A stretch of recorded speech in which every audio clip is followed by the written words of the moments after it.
அதனால் உடல்நிலை சரியில்லைங்கிறாரு, நல்லா ஷேவ் பண்ணியிருக்காரு, மேக்கப் போட்டிருக்காரு, முகத்துக்கெல்லாம் பவுடர் இதெல்லாம். அதுக்கப்புறம் பார்த்திங்கன்னா விக்கு வச்சுருக்காரு. அதுக்கப்புறம் லுங்கி கட்டியிருக்காரு. லுங்கி அப்படியே கட்டி அவர் உட்காந்துட்டு ஆன்லைனில் கலெக்டர்களோடெல்லாம் பேசிக்கிட்டு இருக்கார். நம்ம திட்டம் என்னாச்சு, உங்களுடன் ஸ்டாலின் என்னாச்சு அப்படின்னு கலெக்டர்களை கேள்வி கேட்குறாரு.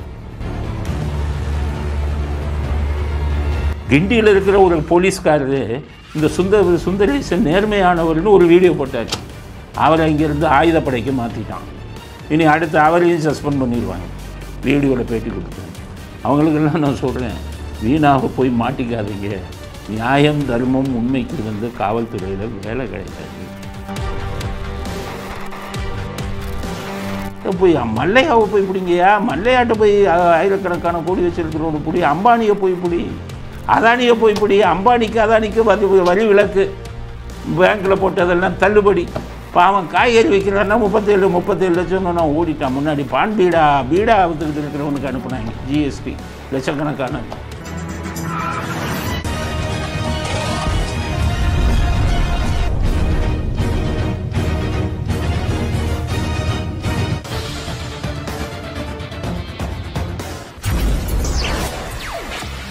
வணக்கம். இன்றைய அரசியல் ஆடுகளம் என்ன சொல்கிறது அப்படிங்கிறத பற்றி ஒரு அரசியல் அலசலை இப்போது பார்க்கலாம். முதல் செய்தி, ஸ்டாலின் உடல்நிலை எப்படி இருக்குது? எல்லோரும் ஆவலாக கேட்டுக்கிட்டு இருக்காங்க. நேற்றே சொல்லிட்டோம், நாடகம் போட்டாங்க. சில பேர் கேட்குறாங்க, இவ்வளோ இப்படியெல்லாமா நாடகம் போடுவாங்க? நாடகம் போடுவதில் மன்னர்கள். ஏன்னா அவங்க அப்பா சின்ன வயசில் முதல்ல நாடகத்தில் தான் நடித்தார். அப்புறம்தான் வந்துக்கிட்டு இதை எழுதினார். நம்ம சினிமாவில் வந்துக்கிட்டு திரைக்கதை கதை எழுதினார். வசனம் தான் எழுதுவார். அதனால் அது சினிமாவில் இருந்ததுனால அவர் நடிப்பதில் வல்லவர். அவர் நடிப்பை நீங்கள் பார்க்கணும்னா 2001 பார்த்துருக்கலாம். ஐயோ அம்மான்னு போலீஸ் தூக்கும்போது கத்துனது. அப்போவே தமிழ்நாட்டு மக்கள்லாம் புரிஞ்சுட்டாங்க, பயங்கரமான நடிகர் இருப்பாங்க. அதே மாதிரி அவர் பையன் இல்லை, இவருக்கு நடிக்க சொல்லியாக கொடுக்கணும். அதில் ஆஸ்பத்திரியில் போய் படுத்துக்கிட்டார். இப்போ இந்த வீடியோவை பாருங்கள். இது வரைக்கும் உங்களோட ஸ்டாலின் முகாமில் இதுவரை பெறப்பட்ட மனுக்கள் கோரி குறித்து எந்த மனுக்கள் அதிகமாக வருது? சார், நம்ம கோயம்புத்தூர் மாவட்டத்தில் சார் இப்போ வரைக்கும் 30 முகாம் நடந்துருக்கு சார். சரிங்க. இன்னைக்கு 6 முகாம் நடந்துட்டு இருக்கு சார். மகளிர் உரிமை தொகையை கேட்டு வந்திருக்கு சார். சரி. அது இல்லாம ஒரு 5000 மனுக்கள் பட்டா மாற்றுதல் கேட்டு வந்திருக்கு சார். வீடியோ பார்த்தீங்களா? ஆஸ்பத்திரியில் உடம்பு சரியில்லாமல் இருக்கிறவங்க விக்கு வச்சுட்டு இருப்பாங்களா? முதல்ல ஷேவே பண்ணாமல் இருப்பாங்க. உடம்பு உண்மையிலே சரியில்லைண்ணா 2 நாளைக்கு. ஸ்டாலின் அருமையான விக்கு வச்சு, இந்த விக்கு வைக்கிறது கூட தலை சுற்றுறதுக்கு ஒரு காரணமானு தெரியல. ஃபுல்லாக விக்கிலேயே இருந்தீங்கன்னா அது அப்படியே தலை அழுத்தும். அதனால் கூட தலை சுற்று வந்திருக்கலாம். அதனால் டாக்டருங்க இனிமேல் விக்கு அணியக்கூடாதுன்னா அவ்வளோதான். ஸ்டாலின் விக்கு அணியாமல் அவர் இனி வர முடியாத, வந்தால் எல்லாருக்குமே அடையாளமே தெரியாது. அதனால் உடல்நிலை சரியில்லைங்கிறாரு, நல்லா ஷேவ் பண்ணியிருக்காரு, மேக்கப் போட்டிருக்காரு, முகத்துக்கெல்லாம் பவுடர் இதெல்லாம். அதுக்கப்புறம் பார்த்திங்கன்னா விக்கு வச்சுருக்காரு. அதுக்கப்புறம் லுங்கி கட்டியிருக்காரு. லுங்கி அப்படியே கட்டி அவர் உட்காந்துட்டு ஆன்லைனில் கலெக்டர்களோடெல்லாம் பேசிக்கிட்டு இருக்கார். நம்ம திட்டம் என்னாச்சு, உங்களுடன் ஸ்டாலின் என்னாச்சு அப்படின்னு கலெக்டர்களை கேள்வி கேட்குறாரு. கேள்வி கேட்டு எல்லா பணிகளும் அங்கே உட்காந்து பார்க்குறாரு. அதனால தான் கேட்குறேன், இது வீட்டிலே உட்காந்து பார்க்கலாமே, அதுதான் ஒன்றும் இல்லையா? உங்களாம் ஒன்று பார்த்துக்கிறவங்கலாம் ஒன்றும் இல்லைன்ட்டாங்களே. இன்றைக்கி அழகிரி போய் பார்த்துருக்காரு. அழகிரி அவருடைய மூத்த அண்ணன் பார்த்துட்டு வெளில ஒன்றும் இல்லை, 2 நாளில் வெளில வந்துடுவார் அப்படின்னு பாருங்கள். அழகிரி இந்த மாதிரி சொல்கிறார். நல்லா இருக்காரு. இன்னும் 2 நாளில் 2-3 நாளில் வீடு போயிடுவார். ஆனால் இதே அழகிரி 2016 அந்த இதுங்களில் கருணாநிதிட்ட போய் உன் பையன் 3 மாதத்தில் செத்துருவான்னார் ஸ்டாலினை. அப்போ பார்த்திங்கன்னா அவருக்கு குத்துக்கல்லாக இருந்தார். எல்லாருமே யோசிச்சாங்க, இன்னும் 3 மாதத்தில் செத்துருவாருங்கிறாரு, ஏதோ அவருக்கு இருக்குமோன்னெல்லாம் சந்தேகம் வந்தது. அதுக்கப்புறம் பார்த்தா அவர் நல்லா தான் இருக்கார். இப்போ அவரே சொல்லிட்டார் 2 நாளில் வெளியில் வந்துடுவார். 2 நாளில் வெளியில் வர்றதுக்கு எதுக்கு இத்தனை நாடகம்? இப்போ அதுக்கு தான் சொன்னேன். துர்கா ஸ்டாலின் அவங்க வந்து இந்த ஜோசியதுக்காகத்தான் இந்த நாடகம்னு சொன்னேன். அவங்க இதில் தெய்வ கடவுளை கும்பிட்றதுல ரொம்ப ரொம்ப அவங்களுக்கு ஈடுபாடு. ஏன்னு கேட்டிங்கன்னா, நம்ம எல்லாம் தான் கடவுளை கும்பிட்றோம். நீங்களும் நானும் ஸ்லோகம் சொன்னோம்னா நமக்கு தெரியாது. நம்ம போனால் முருகா, பெருமாளே, ஈஸ்வரா அப்படி தான் பேசுவோம். ஆனால் அவங்க ஸ்லோகம் பூரா மனப்பாடம். இப்போ பாருங்கள், ராமர் ஸ்லோகத்தை எப்படி சொல்கிறாங்கன்னு பாருங்கள். பெருமாளுக்கு வந்து ராம ராம ரமேதி ரமே ராமே மனோரமே சகசரநாம தத்துல்யம் ராமநாம வரானனே. ஆஞ்சநேயருக்கு சொல்றதுன்னா, அசாத்திய சாதக சுவாமின் அசாத்தியம் ரவமி வத ராமதூதோ கிருபா சிந்தோ மத்தியகாரியம் சாதய பிரபு. ஸோ ராமர் ஸ்லோகத்தை அவங்களே சொல்கிறாங்க. இதில் வேடிக்கை என்னென்னா, இந்த கூட்டம் தான் ராமருக்கு செருப்பு மாலை போட்டான். அதே இதில் வெளிவந்தவங்க அவருடைய மனைவி ராமருக்கு ஸ்லோகத்தை அவ்வளவு இதாக சொல்கிறாங்க. ராமருக்கு செருப்பு மாலை போட்டாங்க, ராமர் சிலையை படத்தை வச்சு செருப்பால் அடித்தாங்க. கருணாநிதி சொன்னார், ராமர் என்ன என்ஜினியரா? சேது பாலத்தை கட்டினது ராமர், ராமர் பாலத்தை கட்டியது ராமர் என்று சொல்கிறார்களே, ராமர் என்ன என்ஜினியரான்னு சொன்னார். ஆனால் அவங்க வீட்டில் ராமருக்கு இப்படி ஒரு ஸ்லோகம் பண்ணுறாங்க. எவ்வளோ நடிப்பு பாருங்க. சரி, இது ஸ்லோகத்தை ஒன்று கவனிச்சிங்களா? இவங்க பூரா தமிழில் அர்ச்சனை பண்ணணுங்கிறான். திராவிட மாடல் பூரா எல்லா கோயிலையும் தமிழில் தான் அர்ச்சனை பண்ணணுங்கிறான். ஆனால் வீட்டில் சமஸ்கிருதத்தில் பண்ணுறாங்க. வைகோவங்கெல்லாம் சமஸ்கிருதத்தை ஒழிப்போங்கிறாங்க. ஆனால் வீட்டில் துர்காஷ்டம் அவங்க திராவிட மாடல். ஸ்டாலின் வீட்டில் பார்த்திங்கன்னா அந்த இதில் இவங்களே சமஸ்கிருதத்தில் இதை சொல்கிறாங்க. எப்படிப்பட்ட நடிப்பு பாரு. சரி, எப்படி தொலையுது. ஆள் சீக்கிரம் வந்துடுவாருன்னு பார்த்தா, ஏன்னா நமக்கு பகீருங்குது. ஏன்னா பில்லு யார்? பில்லு நம்ம தலையில் தானே கட்டுறாங்க. திமுக அறக்கட்டையில் இருந்தால் கட்டுறாங்க. ஒவ்வொரு நாளும் பில்லு எவ்வளோ போகுது? 5 லட்சம் 10 லட்சம் போகும் ஒவ்வொரு நாளைக்கும். அங்கே இருக்கிறவங்க பூரா சாப்பிடுவான். சசிகலா ஜெயலலிதாவுக்கு பண்ண மாதிரி எல்லாம் பில்லு ஏறிட்டே போகுது. இவங்களுக்கு இதுதான் வழக்கம். இவன் கோடீஸ்வரனாக இருப்பான், ஆனால் மற்றவன் பணத்தை தான் அடிப்பான். ஏன்னா இந்த பாஜக ஆட்சியில் வந்து திமுக கூட்டணி மந்திரி சபையில் இருந்தது. எப்போன்னா 1999 2004 வாஜ்பாய் தான் பிரதமராக இருந்தார். அப்போ முரசொலிமாறனுக்கு ரொம்ப உடல்நிலை சரியில்லை. உடல்நிலை சரியில்லைன்னு சொல்லி அப்போலோவில் சேர்த்தாங்க. அப்போ தான் வாஜ்பாய் சொன்னார், ரொம்ப உடல்நிலை சரியில்லைன்னா அவரால் மந்திரியாக இருந்தார், மந்திரி பதவி இதுக்கெல்லாம் டெல்லிக்கு வந்து கஷ்டம், அதனால் அவருக்கு பதிலாக வேற ஆளும் மந்திரியாக போட்டுடலாமே அப்படின்னு கருணாநிதிகிட்ட கேட்டார். கருணாநிதி சொன்னார், இல்லை அவரால் டெல்லிக்கு வர முடியாது, இலாக்கா இல்லாத மந்திரியாக போட்டுருங்க. இந்த செந்தில் பாலாஜி ஸ்டாலின் போட்டார் இல்லை ஜெயிலில் இருக்கும்போது, அது மாதிரி முரசொலிமாறன் ஆஸ்பத்திரியில் படுத்த படுக்கையாக இருக்கிறார், அவருக்கு நினைவே இல்லை, இலாக்கா இல்லாத மந்திரியாக போடுங்கன்னு யார்? கருணாநிதி. அப்போ இவருக்கே புரியல, வாஜ்பாய்க்கு ஏன் இலாக்கா இல்லாத மந்திரி அப்படின்னாரு. அப்புறம் தான் தெரிஞ்சது, அவர் செத்த உடனே 5 கோடியோ 6 கோடியோ பில்லு போட்டு மத்திய அரசாங்கத்துக்கு அனுப்புனாங்க. அப்போ தான் வாஜ்பாய்க்கே புரிஞ்சது, இந்த பில்லு வந்து நம்ம தலையில் கட்டுறதுக்காகத்தான் லாக்கா இல்லாத மந்திரியாக கட்டியிருக்காங்க அப்படின்னு சொல்லி பில்லை கட்டினான்.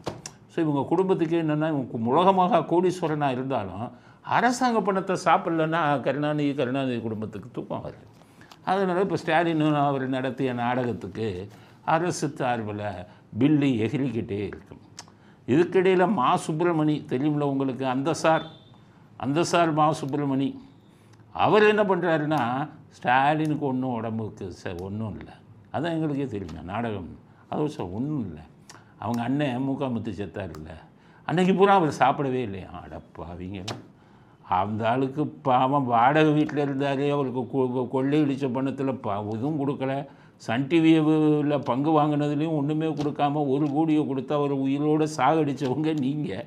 அன்றைக்கி பூரா ஸ்டாலின் சாப்பிட்லையா, மறுநாள் வாக்கிங் போகும்போது தலை சுற்றிடுச்சான் அப்படிங்கிறது, சாப்பிடல அதனால் தலை சுற்றிடுச்சு. அப்போதான் தலை சுற்றி தான் இப்போ நின்று போச்சா, வெளியில் வர வேண்டியது தானே. ஒழுங்கியை கட்டிக்கிட்டு கலெக்டர்களோட டிவியில் ஆன்லைனில் பேசுகிறதுக்கு தான் லட்சக்கணக்கான பணம் பில்லை கட்டுறீங்களா அப்படிங்கிறது ஸ்டாலின். ஸ்டாலின் மருத்துவமனையில் அனுமதிக்கப்பட்டது ஏமாற்று வேலை, நாடகம் நடிக்கிறாருன்னு நேற்று சொன்னது சரியாக போயிடுச்சு. இன்றைக்கி இந்த வீடியோவெல்லாம் பார்த்தா நீங்களே ஒரு முடிவுக்கு வந்திருப்பீங்க அப்படிங்கிறது முதல் கட்ட செய்தி. அடுத்தது டிஎஸ்பி சுந்தரேசன் கதை. அவருக்கு இன்றைக்கி ஹார்ட் அட்டாக் வந்துருச்சான், நேற்று செய்தி வந்திருக்கு. பாவம், நல்ல மனுஷன், நேர்மையான ஆள், நேர்மையான ஆள் பூரா தானே கதி. நேர்மையான ஆளுக்கு காவல்துறையில் காலி பண்ணாமல் விட மாட்டாங்க. அதனால் ஏதாச்சும் ஒரு கதையை கட்டி சஸ்பெண்ட் பண்ணுவாங்க. அது நடக்கிற கதை தான். அவர் கொஞ்சம் ஏமாந்துட்டார். அதனால் காவல்துறை பற்றி தெரியாமல் அவர் பாட்டுக்கு பேசி விட்டார். எதுக்கு சொல்கிறேன்னா, விருப்ப ஓய்வு கொடுக்குறாரு. விருப்ப ஓய்வு கொடுத்தா விட மாட்டான். இப்போ நான் வந்து விருப்ப ஓய்வு கொடுத்தேன்.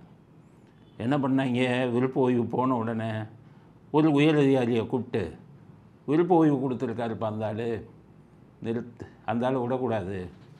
அப்போ அவர் என்ன செய்யணுன்னாரு, அந்த ஆள் யாரையாச்சும் அடிக்க போனதா அதை இட்டு கட்டி ஒரு கதையை கிளப்புப்பான்னாரு. மறுநாள் எனக்கு சார்ஜை கொடுத்துட்டான். என்னென்னு கேட்டால், நீ ஒரு டிஎஸ்பி அடிக்க போனையாங்கிறான். இந்த டிஎஸ்பி யாருன்னே எனக்கு தெரியாது, என்னையா கதை கட்டுறாங்கன்ட்டு. சரி, விசாரணை நடக்கட்டுமே, அதில் நம்மளை இவங்க என்ன பண்ண முடியும், தப்பு நடந்துருந்தா தானே அப்படின்னு சொல்லி நான் விசாரணையை மேற்கொண்டேன். விசாரணை அதிகாரி எல்லாத்தையும் பார்த்துட்டு இப்படி ஒரு நிகழ்வு நடந்ததாகவே தெரியவில்லைன்னார். அடுத்த நாள் அவர் கோயம்புத்தூருக்கு ட்ரான்ஸ்ஃபர் பண்ணிவிட்டு அடுத்து இன்னொரு விசாரணை அதிகாரியை போட்டாங்க. அவரும் சொன்னார், இதில் ஆதாரமே இல்லையே அப்படின்னாரு. அவரை ஊட்டிக்கு மாற்றிட்டாங்க. மூணாவது விசாரணை அதிகாரி போட்டார். அவர் விசாரிக்காமையே குற்றம் நிரூபிக்கப்பட்டதுன்னு என் மேலே எழுதினாங்க. நான் என்ன சொன்னேன், சரி குற்றம் நிரூபிக்கப்பட்டதில்லை, எனக்கு தண்டனை கொடுங்கப்பான்னு.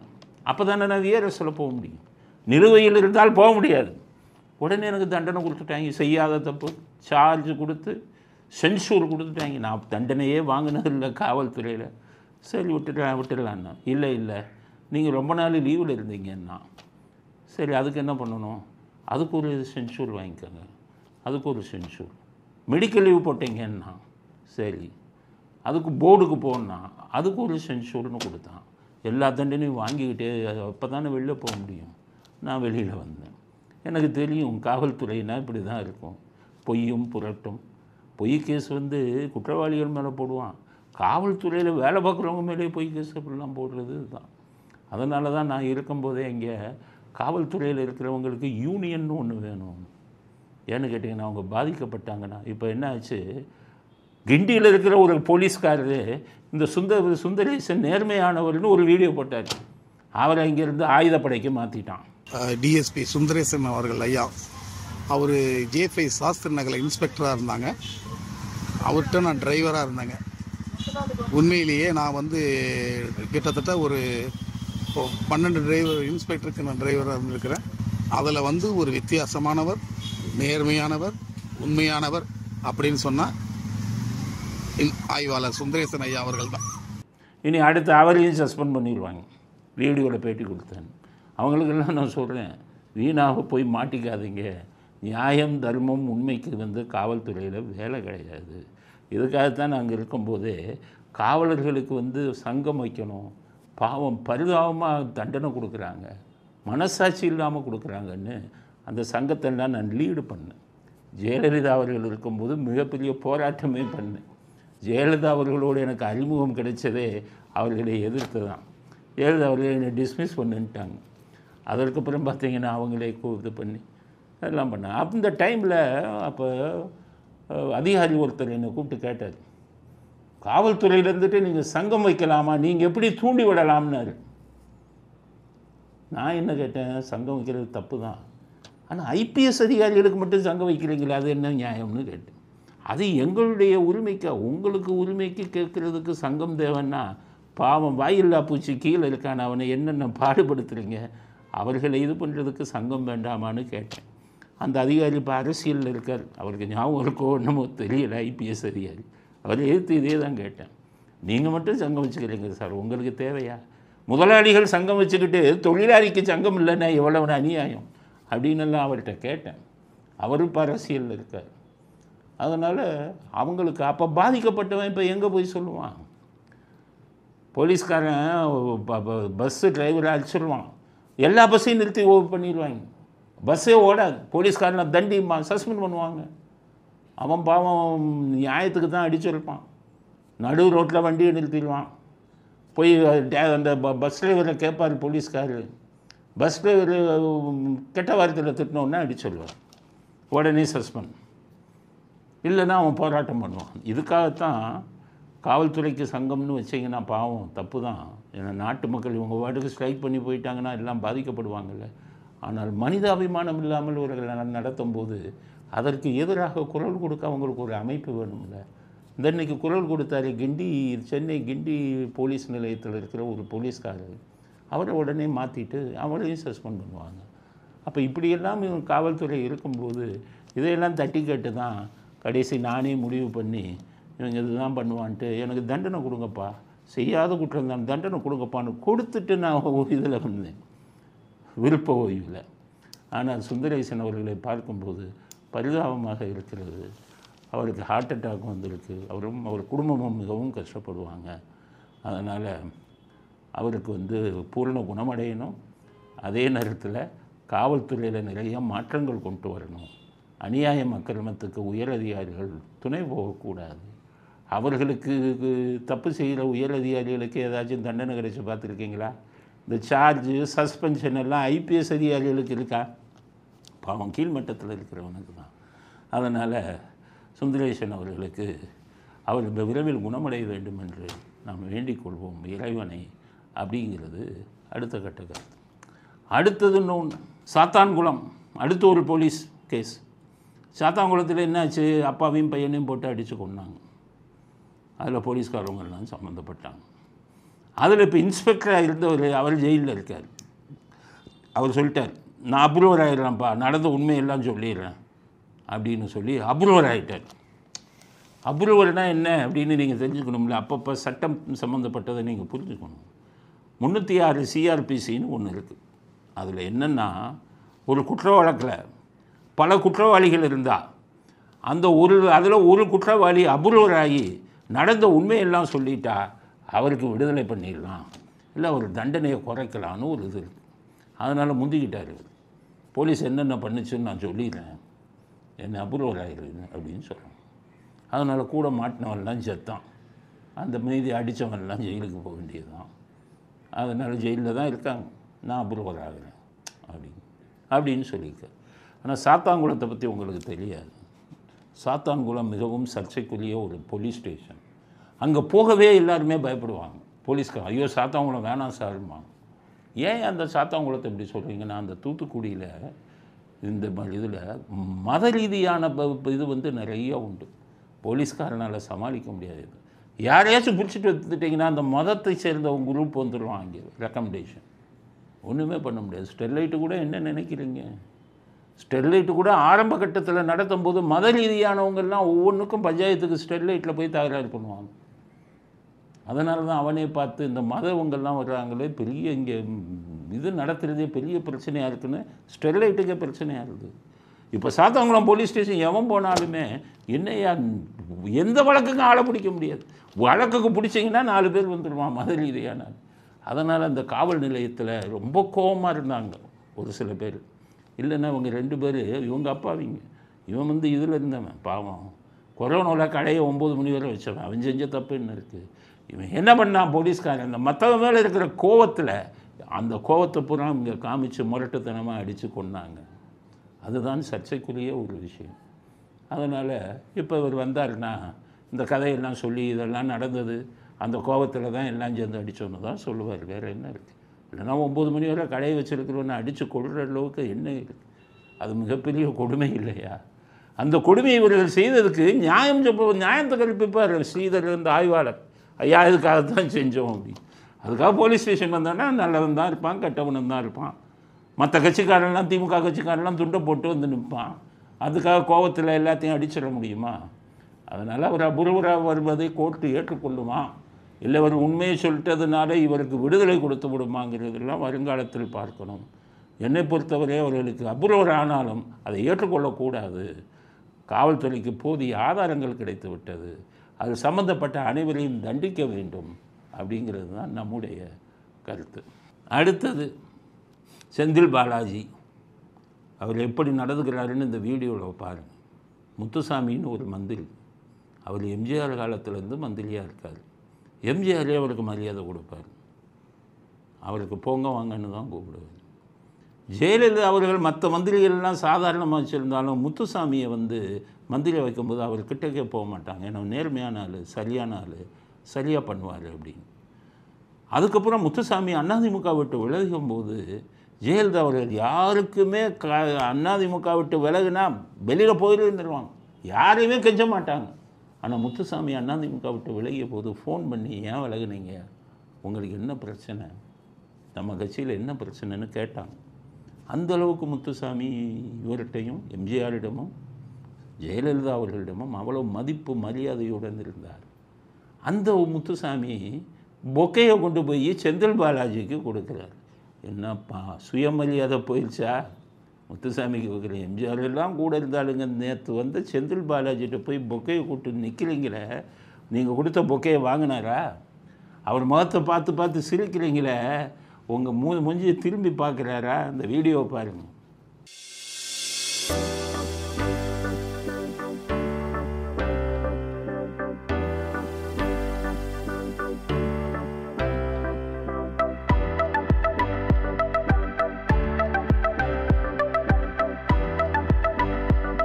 ஆக எப்படிப்பட்ட அவமானத்தைப்படுத்துகிறாரு செந்தில் பாலாஜி. என்ன காரணம்? ஒரே காரணம், நம்ம கொள்ளையடிச்சுக்கிட்டு இருந்த டாஸ்மாக் துறை இந்த ஆள் வந்துட்டார, நம்ம கொள்ளையடிக்கிறது பூரா போச்சே, அவனுக்கு போட்டியாக நினைக்கிறார் முத்துசாமியை. ஆனால் முத்துசாமி இவர மாதிரி லஞ்சம் வாங்கிட்டு ஸ்டாலினுக்கு பிரிச்செல்லாம் கொடுக்க மாட்டார், கொஞ்சம் நேர்மையான ஆள். அவர் மேலே கோபமே அதுதான், நம்ம அனுபவித்த துறையே அவர் வாங்கிட்டார் அப்படின்னு அந்த கோபத்தை ஸ்டாலின்கிட்ட காமிக்கணும். அதனால் அதுக்கு அடுத்தது என்னென்னா, அவருக்கு ரொம்ப செல்வாக்கு அதிகம். ஸ்டாலின்கிட்ட வந்து போயஸ் கார்டன்லேருந்து ஒரு பெரிய பணம் வாங்கினதா அப்போ ஒரு செய்தி வந்தது. அதில் பெரும்பகுதியை ஸ்டாலினுக்கு கொடுத்து தான் எம்எல்ஏ வாங்கினார், மந்திரி வாங்கினார். அப்படி எம்எல்ஏ மந்திரி ஆகி அப்படியே ஸ்டாலின்கிட்ட க்ளோஸாக இருக்கும்போது துர்கா ஸ்டாலின் கூப்பிட்டு, தம்பியை கொஞ்சம் அறிமுகப்படுத்துங்களேன் உங்கள் கோயம்புத்தூர் பக்கத்தில்னா, சரியானது, இவங்ககிட்டையும் நம்ம க்ளோஸ் ஆகிடலாம் அப்படின்ட்டு சில கோடிகளை அவுத்து விட்டு உதயநிதியை கொண்டு போய் மீட்டிங் நடத்தினார். உடனே துர்கா ஸ்டாலினும் இவர் மேலே ரொம்ப இதாகிட்டாங்க. அடுத்தது உதயநிதி. இப்போ சமீபத்தில் கரூர் வந்தார், 18,000 பேருக்கு மட்டன் சிக்கன் எல்லாம் போட்டு செலவு பண்ணார். உதயநிதியும் கூல் ஆகிட்டார். அதனால் 3 பேரும் நம்ம கையில், முத்துசாமியாவது மண்ணாங்கட்டியாவது எவனையும் மதிக்க வேண்டியது இல்லைங்கிற தலைக்கணம் திமிர். அதனால தான் பெரிய மூத்த மந்திரிகளை கூட அவருக்கெல்லாம் எவ்வளவு 70 வயசை தாண்டி 80 வயசுக்கு இருக்கும், 80 வயதை நெருங்கி கொண்டிருப்பார் முத்துசாமி. அவரெல்லாம் எவ்வளவு அலட்சியமாக அனாவசியமாக நடந்து கொள்கிறார். காரணம் என்ன? தலைமைக்கு ஜாலி அடிச்சிட்டா இவங்கெல்லாம் எதுக்கு பயப்படணும்? அதே தலைமைக்கு ஜாலி அடிக்கிற ஒரு எடுபடி நம்ம சேகர் பாபு, அவர் எனக்கு என்ன சொல்கிறாரு விஜய் கட்சியை பார்த்து, விஜய்க்கு நிற்கவே முடியாத கட்சிகளெல்லாம் முதலமைச்சராக பேசுகிறான் அப்படின்னு வீடியோ பார்த்து. நிற்பதற்கு கூட வலுவில்லாத இயக்கங்கள் கூட நாங்கள் ஆட்சி அமைப்போம் என்று தான் கூறிக்கொண்டிருக்கின்றார்கள். எடுபடி என்ன சொல்கிறார்? ஆக அவர் வந்து விஜய் சொல்கிறார் நிற்கக்கூட. ஏன் நிற்கக்கூட? ஒரு எம்எல்ஏ எலெக்ஷனுக்கு நிற்கிறது பெருசாக நாமினேஷன் ஒரு 5,000 10,000 அவ்வளோதான். சுயேட்சையில் எத்தனை பேர் நிற்கிறான்? நிற்கக்கூட தகுதி இல்லாதவன் நிற்கிறான். நிற்பது என்பது மிக எளிது. ஏன் விஜய் கட்சியில் அது நிற்க முடியாதா? அவருக்கு ரசிகர்கள் நிறையா இருக்காங்க.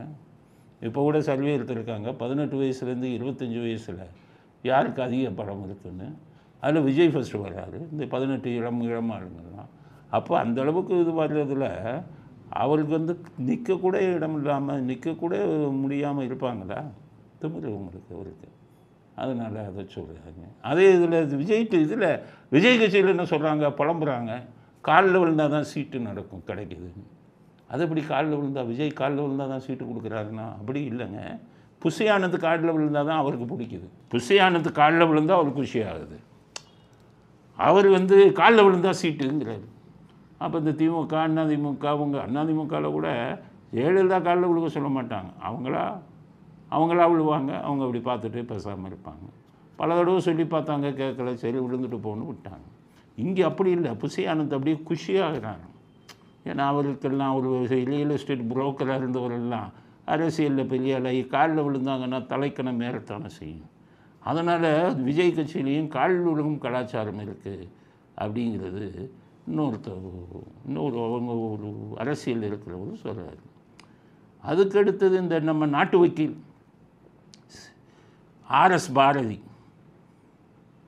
எங்கள் தளபதி ஸ்டாலின் 2.0 படம் போல் மீண்டும் வருவார், ஆட்சிக்கு வருவாருங்கிறது. இந்த 2.0ன்னு ஒரு படம் வந்தது முன்னாடியே சொன்னேன். ஸ்டாலினை யாரோ எழுதி கொடுத்தான்னு சொன்னார். 2.0 படத்தை ஒப்பீடாகவே சொல்லக்கூடாது. 2.0 படம் என்னென்னா எந்திரன் 2ன்னு பேர். அதில் ரஜினிகாந்த் இயந்திரமாக வருவார். அந்த 2.0ங்கிறத உருவாக்குவாங்க 2வது பார்ட் 2ல். அப்போ ரஜினிகாந்த் 2.0 வந்து நிறைய விஷயங்கள்லாம் பண்ணுவார், அடித்து நொறுக்குவார். கடைசி அந்த 2.0ங்கிற எந்திரம் சுக்குநூறாக போய் அப்படியே சமாதி ஆயிடும். இதுதான் கதை. அப்போ சுக்குநூறாக போய் சமாதியான ஒரு உதாரணத்தை சொன்னால், ஸ்டாலினும் சுக்குநூறாக போய் விடுவார், அடுத்த தேர்தலில் தோற்று விடுவார் அப்படிங்கிறத நம்ம நாட்டு வக்கீல் ஆர்எஸ் பாரதி மறைமுகமாக சொல்கிறாருன்னு தான் எடுத்துக்கணும். முதல்ல ஸ்டாலின் சொன்னார், இதே பதில் சொன்னோன்னே ஸ்டாலின் விட்டுட்டார். ஸ்டாலின் நம்ம வீடியோவை பார்க்குறாருன்னு நினைக்கிறேன் நிறைய விஷயம். ஆனால் பார்க்குறவரு குதிக்காமல் எப்படி இருக்காருங்கிறது தான் எங்களுக்கே இப்போ புரியல. குதித்து விடுவார் நம்ம பேசுகிறதெல்லாம் பார்த்தா. ஆனால் ஒன்றும் அதுக்கப்புறம் திருத்தி கொண்டார். நிறைய விஷயம் நம்ம வசனத்தையே அவர் பேசியிருக்கார். நேருவின் மகளை வருக, நிலையான ஆட்சி தருகன்னு கருணாநிதி பெல்ட் அடிச்சார்னு சொன்னார். இதே வசனத்தை அவர் ஸ்டாலின் பேசினார். ஏன்னா அவருக்கேற்று அது 76ல் பேசின வசனம். ஸோ பார்க்குறாரு, அதனால் திருத்திக்கிட்டார் 2.0வை. நாட்டு வக்கீல் எங்கே பார்க்குறாரு? நாட்டு வக்கீல் இதெல்லாம் பார்க்காதனால மறுபடியும் நாட்டு வக்கீல் உளறி கொண்டிருக்கிறார் அப்படிங்கிறது தான் நாட்டு வக்கீலுக்கு நம்ம கொடுக்க வேண்டிய பதில். அடுத்து வைகோ, அவர் என்ன சொல்கிறாருன்னா, கச்சத்தீவை மீட்போம்.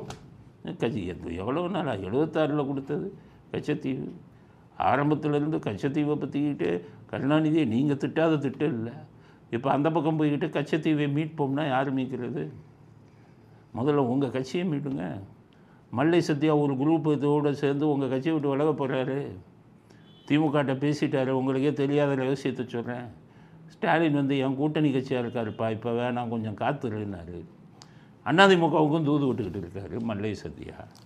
ஒரு பெரிய கூட்டத்தோடு அதிமுகவிலையோ இல்லை திமுகவிலையோ இல்லை விஜய் கட்சியிலையோ சேர்ந்துடலான்னு போயிட்டு இருக்காரு. அதனால் முதல்ல கச்சத்தீவை மீட்கிறது விட்டு மதிமுகவை மீட்டுங்க. உங்கள் பையன் வந்தோடனே எல்லாம் குட்டிச்சவர் ஆயிடுச்சு. நீங்கள் பிஜேபிகிட்ட போய் என் பையன் எம்பி, அவனுக்கு மந்திரி பதவி கொடுங்க, நான் என்டிஏ கூட்டணிக்கு வரேன்னு ஆள் தூது விட்டுருக்கீங்க. அது வந்து ஸ்டாலினுக்கு தெரிஞ்சு போச்சு. அவர் உங்களுக்கு எப்படி எம்பி இதெல்லாம் கொடுத்தாரு? கருணாநிதி உடல்நிலை சரியில்லாமல் இருக்கும்போது காவேரி ஆஸ்பத்திரிக்கு நீங்கள் போனீங்களே, அப்போ எப்போ ஸ்டாலின் உங்கள்கிட்ட எப்படி நடந்து கொண்டார்?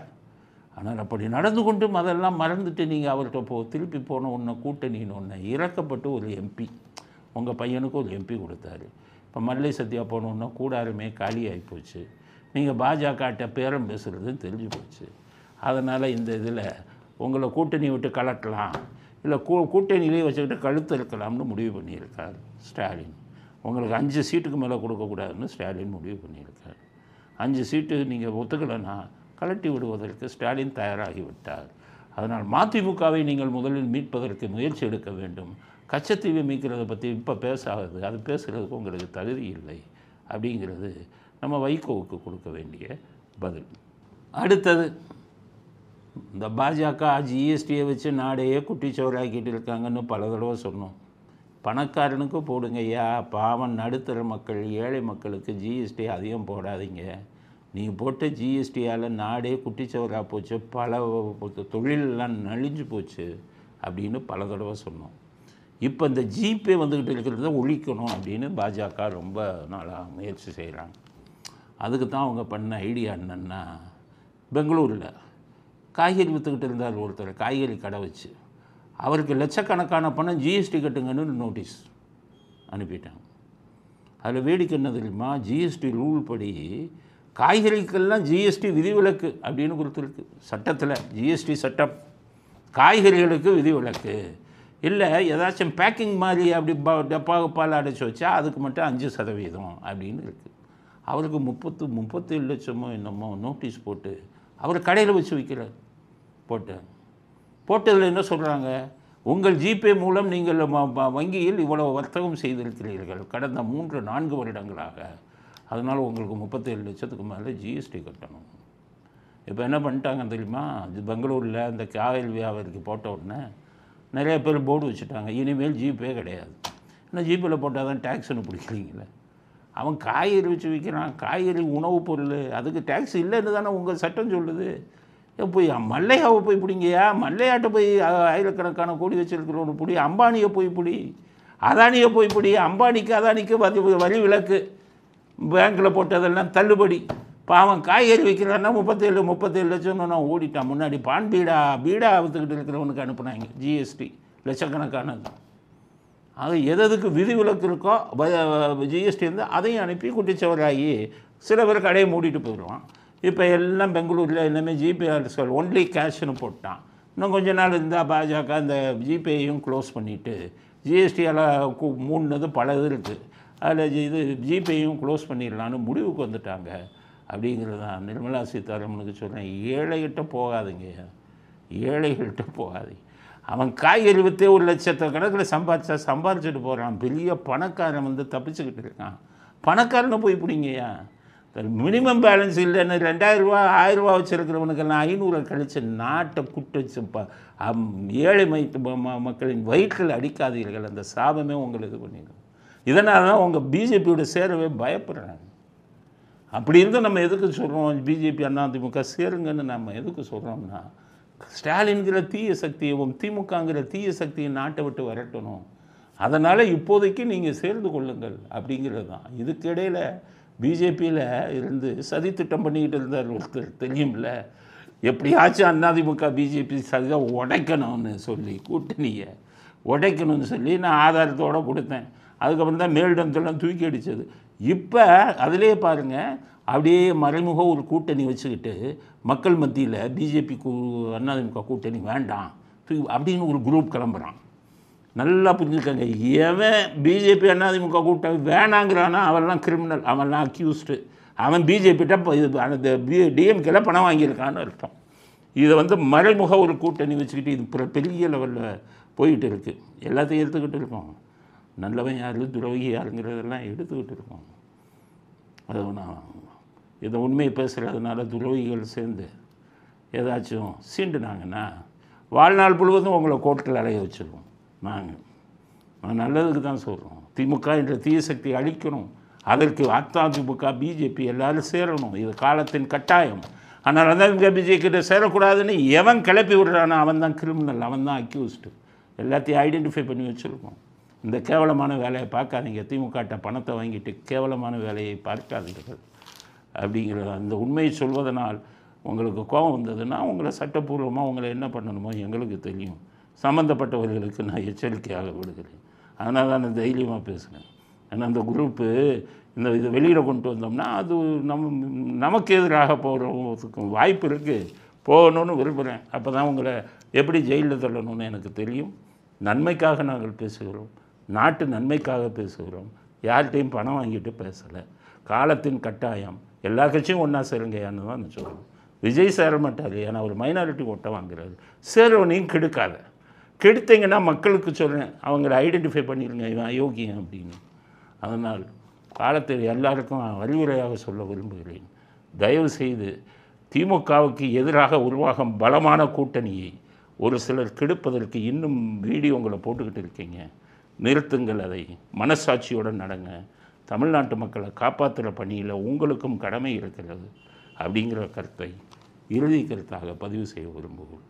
இத்துடன் இன்றைய அரசியல் ஆடுகளம் நிறைவு பெறுகிறது. மீண்டும் நாளை புதிய செய்திகளுடன் உங்களை சந்திக்கிறோம். நன்றி, வணக்கம், ஜெய் ஹிந்த்.